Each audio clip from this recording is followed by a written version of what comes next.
Un roi, chapitre 10.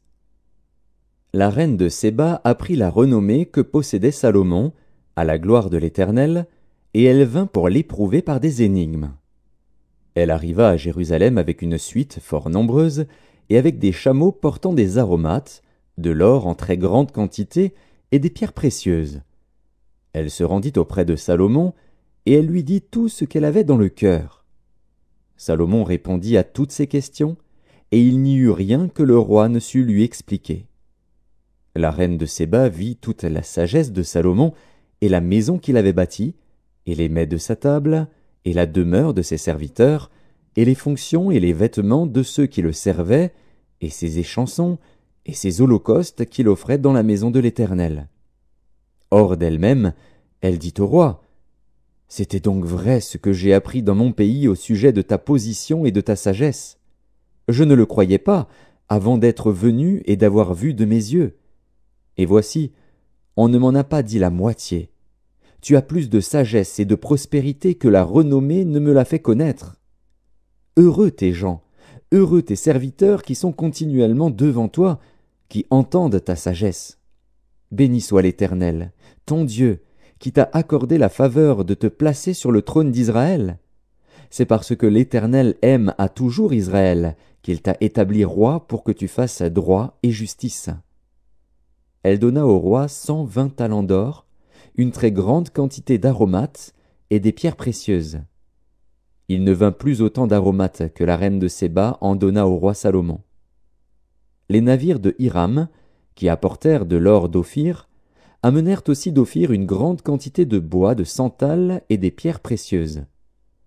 Le roi fit avec le bois de santal des balustrades pour la maison de l'Éternel et pour la maison du roi, et des harpes et des luttes pour les chantres.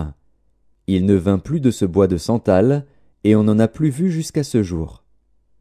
Le roi Salomon donna à la reine de Séba tout ce qu'elle désira, ce qu'elle demanda, et lui fit en outre des présents dignes d'un roi tel que Salomon.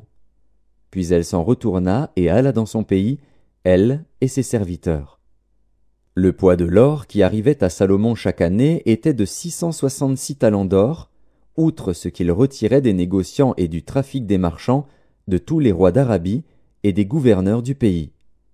Le roi Salomon fit 200 grands boucliers d'or battu, pour chacun desquels il employa 600 cycles d'or, et 300 autres boucliers d'or battus, pour chacun desquels il employa 3 mines d'or. Et le roi les mit dans la maison de la forêt du Liban.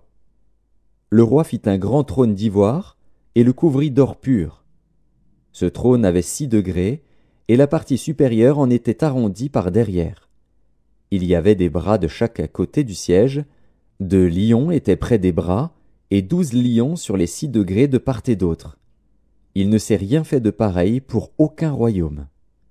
Toutes les coupes du roi Salomon étaient d'or, et toute la vaisselle de la maison de la forêt du Liban était d'or pur. Rien n'était d'argent.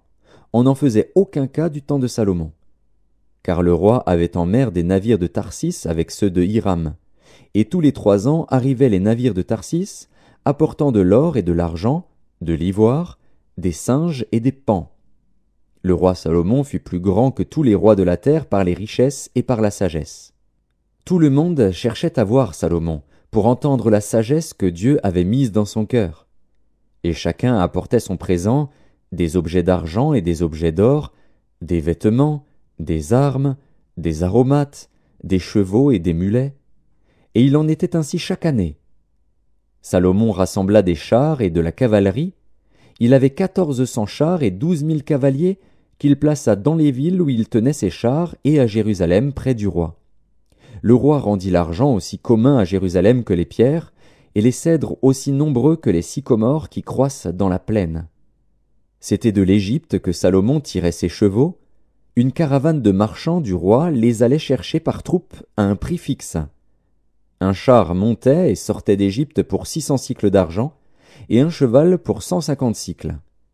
Ils en amenaient de même avec eux pour tous les rois des Hétiens et pour les rois de Syrie.